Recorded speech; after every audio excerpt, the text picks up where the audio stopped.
Halo Bapak Ibu, jumpa lagi bersama Romo Yogi. Apa kabar semuanya? Semoga kita selalu dalam keadaan sehat. Dan untuk yang sakit, kita berdoa supaya segera sembuh. Nah, hari ini kita kembali diajak untuk merenungkan sabda Tuhan, menggali inspirasinya sebagai bekal untuk kehidupan kita.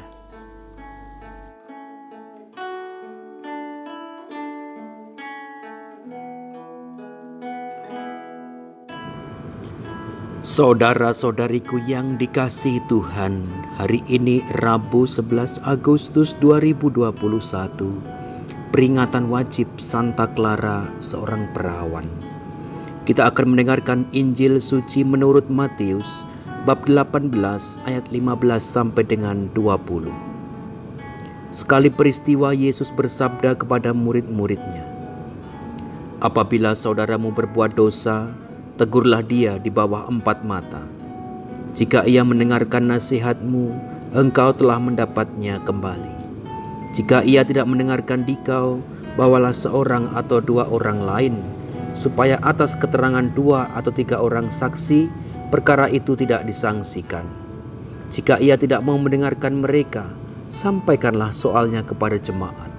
Dan jika ia tidak mau juga mendengarkan jemaat, pandanglah dia sebagai orang yang tidak mengenal Allah atau seorang pemungut cukai. Aku berkata kepadamu, sungguh apabila yang kalian ikat di dunia ini akan terikat di surga, dan apa yang kalian lepaskan di dunia ini akan terlepas di surga. Dan lagi aku berkata kepadamu, jika 2 orang di antaramu di dunia ini sepakat meminta apapun, permintaan mereka itu akan dikabulkan oleh Bapa-Ku yang di surga. Sebab di mana ada 2 atau 3 orang berkumpul demi nama-Ku, Aku hadir di tengah-tengah mereka." Demikianlah sabda Tuhan. Terpujilah Kristus.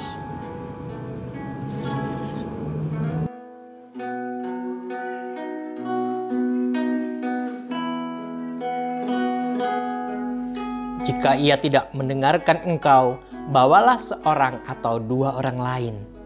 Jika ia tidak mau mendengarkan mereka, sampaikanlah soalnya kepada jemaat.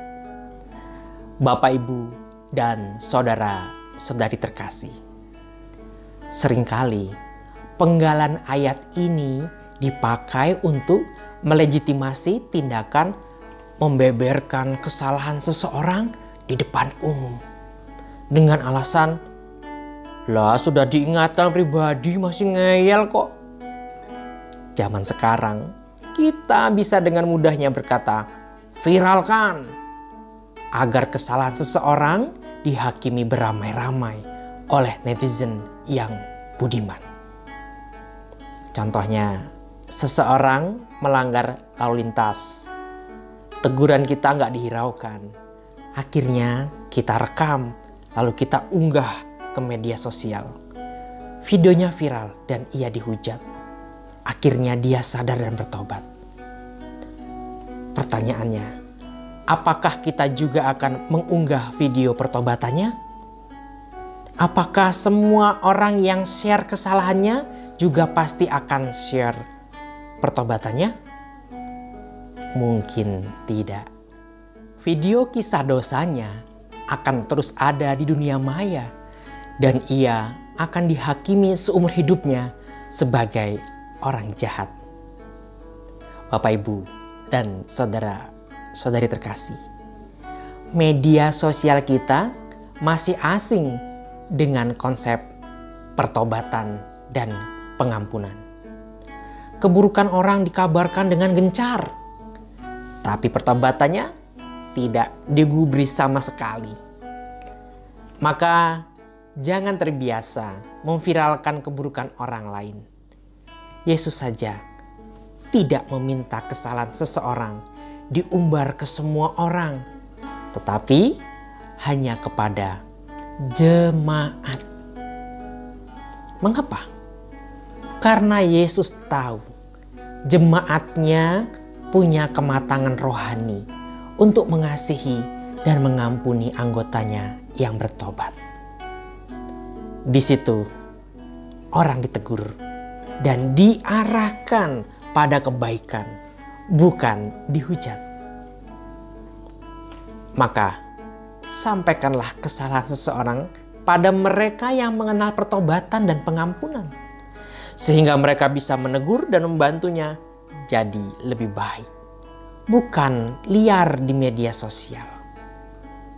Karena tanpa kematangan rohani, manusia pada dasarnya cepat sekali menyalahkan, tapi lambat sekali untuk mengampuni. Tuhan memberkati. Amin.